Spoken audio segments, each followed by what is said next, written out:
Good morning, students. Myself, Dr. Vijayendra Singh Tamar, Associate Professor in English. Presently, I am posted at Government College Gudha in Jhanjno district. In the series of video lecture which I am delivering, today's lecture is meant for class BA part 2nd, subject English Literature, paper 2nd, and the topic of the lecture is Under the Banyan Tree by R.K. Narayan. Under the Banyan Tree is a well-known story composed by R.K. Narayan. So again, paper 2nd, there are 4 stories and this is the 4th story which is prescribed in our syllabus. Now let us come to about the author. Author R.K. Narayan, as you know, his full name is Rasipuram Krishna Swami Iyer Narayan Swami. He wrote his novel and sent it to Graham Greene. He suggested that your name is very lengthy, so you make it short. At the request of Graham Greene, R.K. Narayan make his name short R.K. Narayan. He was born in 1906 and died in 2001. He is one of those great personalities of India, so well-known name.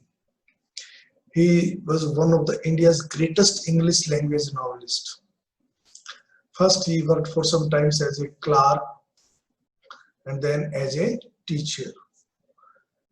He had always wanted to be a writer. Always he wanted to be a writer, but due to the circumstances, he has to work as a teacher, as a clerk also. So he gave up his job as a school teacher and decided to devote all his time to writing. He is known for his works based on the fictional town of Malgudi. Just as Thomas Hardy has created Wessex, an imaginary area in the motherland, in the same way, R.K. Narayan has created an area which is known as Malgudi. Where it is situated, no one can say, but it is somewhere in South India, and it is in reality in the imagination of R.K. Narayan. Narayan works showcased his ability to highlight the social context and provide a feel of characters through the simple narration of everyday life. He chooses social topics and then he composes his works weaving story around them, taking some aspect of the society. He was often compared with William Faulkner since both their works brought out the humor and energy of every ordinary life and also displayed compassionate humanism. Means he remains human beings. R.K. Narayan, along with Mulk Raj Anand and Raja Rao, forms the triumvirate, means Trimurti of Indian literature in English. Means these 3 persons are the top 3 authors of Indo-Anglo writings. He is credited with bringing English language writing from India to the rest of the world. Since it is R.K. Narayan whose works were translated, were read, appreciated throughout the world. After him came a long list. His works have been translated in many languages and he is famous in almost all countries. Means Indian writer can write something which is of internationally reputed.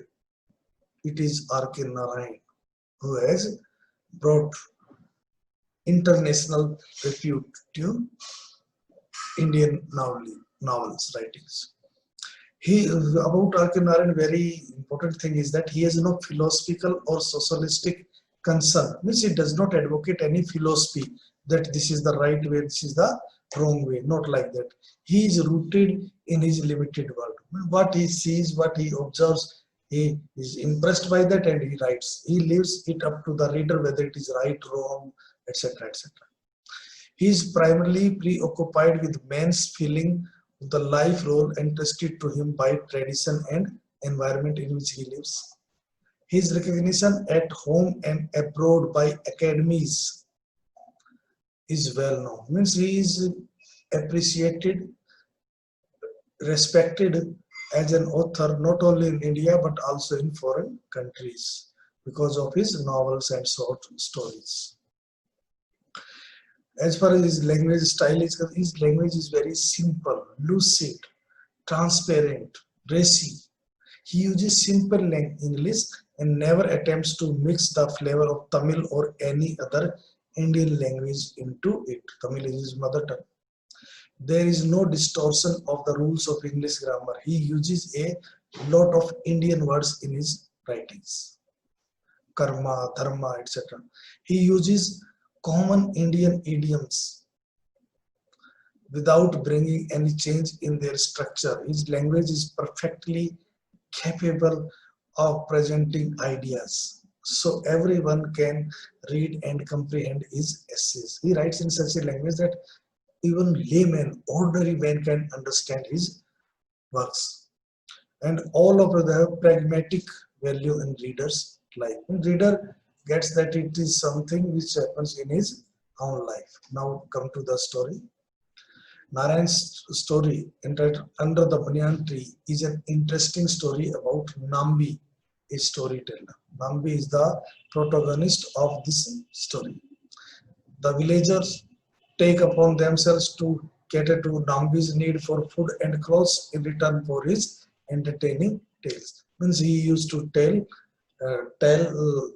tales, and people in return used to give him food and clothes. The turning point in Nambi's life comes when he fails to make up a story and falls silent. The villagers are disappointed to see Nambi losing his art of story. Now let us come to the story. The story takes place in a village. Name of the village is Somal. It is situated in the forest tracts of Mempi Hills. The village had a population of less than 300. That's only less than 300 people live in that village. It was a dirty and backward village. It is commonly seen nowadays that there are dirt is lying on the streets, water, no sanitation, etc., etc. There was a tank in the center of the village, a pool we can say. Its waters was used by the people of the village for drinking purpose, bathing purpose, washing purpose. Even the cattle also used to take bath in that tank. This contaminated water spread malaria, typhoid and other diseases. That is, the village people suffered from various kinds of disease because of not keeping care of hygiene. The cottages were built haphazardly and the streets were zigzag. Highway was used as a refuge ground. The idea is the villagers built their houses not in a well ordered manner but in a haphazard manner, in a zigzag manner. The writer says that the villagers were insensitive to the condition of the village. They did not have any feeling of betterment, etc.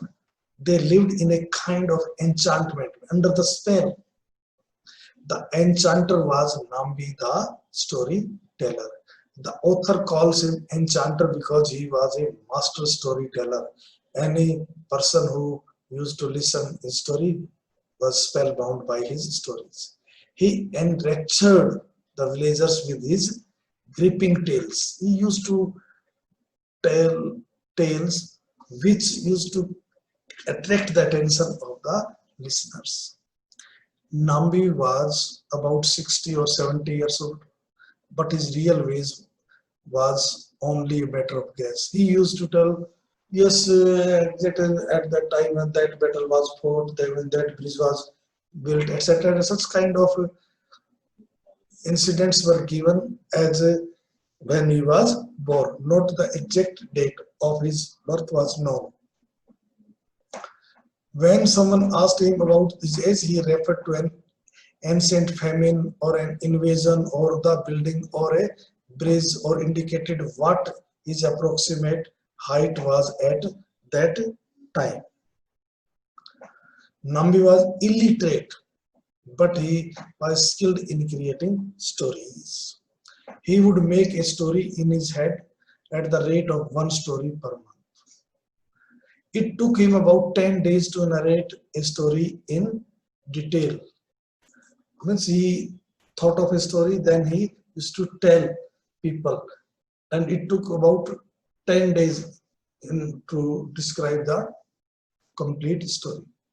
Nambi lived in a little temple at the end of the village. The temple was a very small one. The front portion of the temple was Nambi's home. He swept the temple with a broom. He spent most of his time in the shade of the banyan tree, which was in front of the temple. Nambi did nothing to earn his living. When he felt hungry, he walked into any house he liked and joined the family at lunch, dinner, whatever the time may be. When he needed new clothes, they were brought to him by the villagers. The banyan tree served as a clubhouse for the village folk. All through the day, people came seeking Nambi's company and sat under the tree. When Nambi was in a mood, he listened to their talk and told them anecdotes. He referred to many stories, incidents, and when he was in no mood, he simply moved away and sat at the edge of the forest. It was Nambi's mood which was of great importance. On Friday evenings, the villagers came to the temple for worship. Nambi lit a number of lamps and arranged them at the threshold of the temple. He decorated the idol with flowers. He acted as a priest and offered to the goddess fruits and flowers brought by the villagers. This was his routine life. On those nights when Nambi had to tell a story, he lit a lamp and placed it in the nisi, in the trunk of the banyan tree. There was a cut mark or place in the banyan tree. He used to place a lighted lamp there. It was a signal for the villagers that now the story is ready. When the villager returned home in the evening, saw this, they told their wives to hurry up as the storyteller was calling them. They would come and gather under the banyan tree. Nambi would not appear yet. He would be sitting in the temple before the goddess with his eyes shut, with ash and vermilion on his forehead. After that, he came and took his seat on a stone platform before the temple. Then he would begin telling a story. The idea is he gave a signal, villagers assembled. Then when all the villagers came, till then he used to worship God, and then he came out. Nambi's storytelling was on an epic scale. On a very large scale, he used to tell story. He described the story in details. Even the pictures and pieces of decoration which hung on the walls of the palaces. Suppose he is telling the story of some king, then he will describe the palace. In the palace, there were some paintings, some pictures, something which is hanging on the walls. He will describe them minutely. It takes days in order to describe one or two pictures. On the first day, he barely conveyed the setting of the tale. His audience had no idea what characters were coming into the story. As the moon slipped behind the trees, he stopped telling the story, rose abruptly, and went to sleep in the temple. The light would again appear in the nisi for 2 or 3 days. later and again during the bright half of the month. Now his stories would be filled with kings and heroes, villains, fairy-like women, gods in human form, saints and killers. Then that is he creates various characters and he assigned them to their. This is the story of king. This is the story of god who came in that form, etc. He used to give very vivid description. While telling the story, Nambi's voice rose and fell in rhythm. The villagers were completely enraptured by the stories of Nambi. They laughed with Nambi, they wept with Nambi. Whenever he used to tell some sad incident, he used to get emotional. People also get emotional. They adored the heroes, they prayed to gods for a happy ending of the story. On one day, the story ended, the entire gathering went into the temple and offered prayers to the goddess. By the time of the appearance of the next moon, Nambi was ready with another story.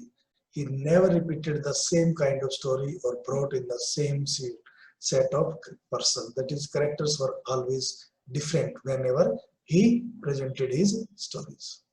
Therefore, the villagers considered Nambi as a kind of miracle. They quoted his words of wisdom. However, one evening, a strange thing happened. This was the normal routine and it happened for many years. But one evening, something different happened. As usual, he lit the lamp and the villagers came. Nambi began his story. When King Vikramaditya lived, his minister he was to say something. He paused and could not go further. He tried again and again, but could not start it again. He could not complete the sentence. He could not utter even anything. He looked miserable. His audience said that perhaps he was tired. He asked them to wait for some time. There was complete silence. Someone gave him a glass of milk. The audience waited patiently, but Nambi could not produce any story. At last, the villagers started slipping away. That is, they started going away from the place. By midnight, all had gone. Nambi sat with his head bowed. For the first time, he realized that he was old. He felt that he would never again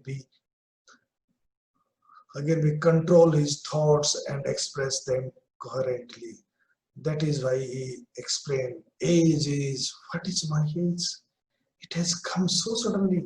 That is, he felt that it is because of his old age that he is unable to behave normally as he used to behave in the past. Nambi lit the lamp in the Nisi again the next day. The audience assembled as usual. He had spent the whole day in the meditation and prayer. He began the story, went on for 1 hour without stop.